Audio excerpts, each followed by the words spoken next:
Hello mate, it is Thursday the 3rd of December. So it is the last month of LiftBrown vlogs, so we have to discuss if we are continuing it. And you have yet to get out your punishment, which I still don't know what it is. In all fairness, I would have liked to have known, but oh well. As long as you upload it by tomorrow, or by Saturday, it's going to be fine. Or on Saturday, it'll be fine. So as you can probably tell, I have got over the worst of the cold. I think you did catch the worst of it. Unfortunately, on Monday I was feeling ever so slightly better, but I was still too ill to go into college. Tuesday and yesterday I've been still coldy, but fine enough to go in.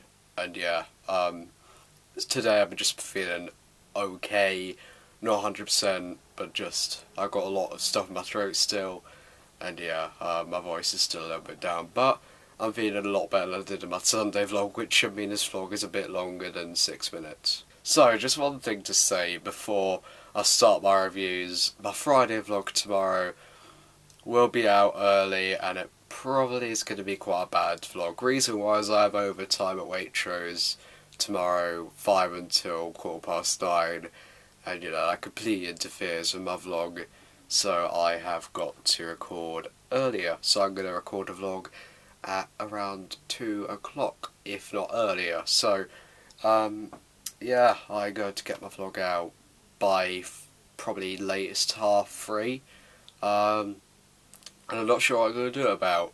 So, yeah, just expect tomorrow's vlog to be pretty rushed and pretty bad. But at least expect daytime to be behind me rather than nighttime, because it's right now 10 o'clock. And yeah, let's get on to the reviews. Alright, so we are going to continue on with the Star Wars films, so episodes 3 and A New Hope. So, Revenge of the Sith is pretty much the continuation of the Clone Wars, and pretty much Palpatine is pulling more strings to make sure that Anakin becomes a Sith, and the clones kill Jedi, and him to become the Emperor, the dark side to rule over the light side. So, there's quite a lot that happens in the movie. I won't go through all of it. I'll instead just talk about characters straight away. Main characters movie, I think, is actually Palpatine. He is so diabolical, but he's so likeable at the same time. Ian McDiarmid is brilliant as Palpatine. I might have already said that, but this movie really shines. Darth Sidious as well. He's just enjoys being evil, and you can tell that he's just brilliant. Hayden Christensen is still pretty bad, not as bad as he was in Attack of the Clones. Ian McGregor is at his finest. He is resembling Anakin as quite a lot in this, and yeah, he has got quite a lot of stuff to do, and he has quite a bit of ass to kick as well. And then all the other characters, I'd say fall into the average category. There's not many characters I'd say were bad. General Grievous, the secondary villain, where it could turn out a bit more, was a bit shoehorned in. But he was in the Clone Wars animated series, and that made a lot more sense for him being in Revenge of the Sith. But if you didn't watch the Clone Wars animated series, you'd have thought General Grievous was very shoehorned in, if that makes sense. But yeah, all the other characters fall into the okay category. There's really not that much to say about them, really. They're all kind of stoic and just there. Apart from Palpatine, they're all just there. They're not bad, but they're not good either. So, I think this movie is definitely the best prequel. I think we can all unanimously agree on that. The action of this movie, when it's there, is all great. The opening section and over the battle over Coruscant, that is great. The Order 66 scene, that's great. Well shot, well scored, and the final duel between Anakin and Obi-Wan is a little bit too long, but it's still epic either way. It's probably the best lightsaber fight, I think. If it went on for about 5 minutes rather than 15, it would have been even better. And that brings me on to my main complaint about the movie, the fact that it does feel quite slow at points, especially when they get back to Coruscant, and before Obi-Wan goes to meet Grievous. That's when the movie's at its slowest and not much happens. And I mean, you do get some scenes that are really good or really well acted, like the Opera House scene. But yeah, overall it's quite boring. But I just think it's really a guilty pleasure movie. I like the stuff, not because it's a good movie, just because there's so much mindless action in it and killing people. I mean, one of my favourite movie scenes of all time is in Revenge of the Sith, and it's when Anakin is killing the Trade Federation people. I hated them for since episode 1, and then I could finally see them die. I mean, it's a terrible scene, but it's so funny and so good at the same time. And actually, Hayden Christensen, I take it back, he can't deliver lines, but he looks the part. When you can see him turning into Darth Vader, even without the costume on, he's, like, he looks the part. Yeah, I think CGI is at its best in this movie, and the ending, while it may feel a bit, it may annoy a few people that it's neatly tied together to a bow for A New Hope, I think I really like it, because when I saw it first time, I knew what was happening. I was only 6 when I saw it first time, and even I knew what was happening. And Luke and Leia were both born, that's all the things in the movie. Anakin's drawn to the dark side because the fear of losing Padme eventually does die, and then he just turns to the dark side, becomes Darth Vader. Yeah, Luke goes to Tatooine, Leia goes to Alderaan to live with foster parents. Padme dies, Obi-Wan and Yoda give up, and the Death Star's being built. Like, that's exactly how A New Hope begins. Well, 19 years later, but it feeds in perfectly, and I don't have a problem with that. My major complaints about the movie have to do with pacing and a couple of shoehorned villains, and the dialogue is still pretty clumsy. Those are my 3 main complaints.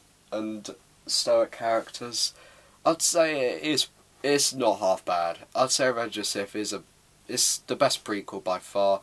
Still pales in comparison to the original trilogy. I'd say an 8 out of 10 I'm going to give it. It's still pretty good.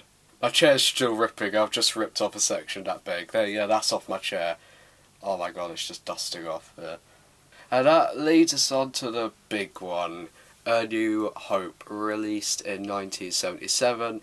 It is pretty much one of the most influential movies of all time, and really, do I even need to say what's good about it? It is just...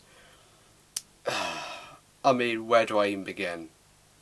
Well, I'm going to assume you haven't seen the movie, but I know you have, because...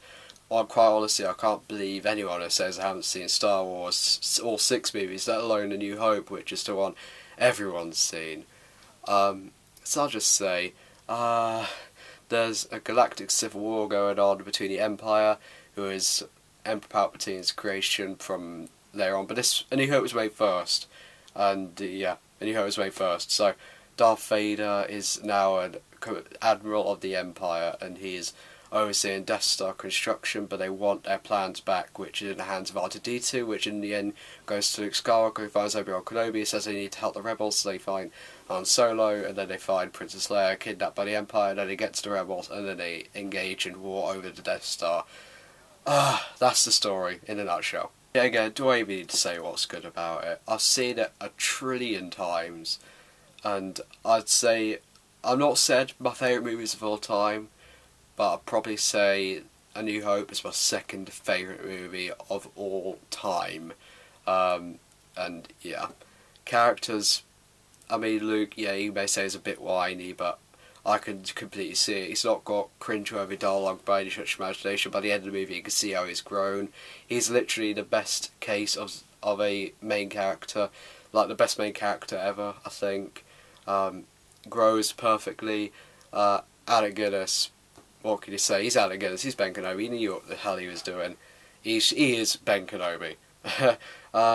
He is Ewan McGregor older, he's just brilliant. Harrison Ford's Han Solo, perfect casting. Chewbacca, perfect character. Carrie Fisher has all the cliches, yet breaks all the cliches at the same time. Practical effects, beyond their times.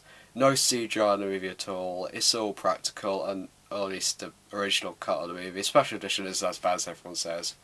I mean, practical effects still hold up today. Score, John Williams, influential as heck. There are so many of my favourite scenes in movie history in it. The cantina scene, the trench run, the scene where they're over the echoey bay in the Death Star, and yeah, and so many other scenes as well. Do I even need to say what's good about it? I freaking adore it. I've seen it 1 trillion times. I'll see it 1 trillion more times in the next few days, and just zillion more times in my entire life. I may be kind of copping out of this review, but do I even need to review it? Second favourite movie of all time. If I could give it a rating, if I give it a 10 out of 10, I probably that wouldn't even cut it. I'm going to say 11 out of 10. Do I have any complaints? Probably the fact that it's cliched beyond all heck, but the fact is the cliches originated in A New Hope. So does that even count if it's where the cliches came from? It doesn't even count. Yeah, I copped out of this review, but 11 out of 10. So yeah, that's my vlog back. I'll see you tomorrow.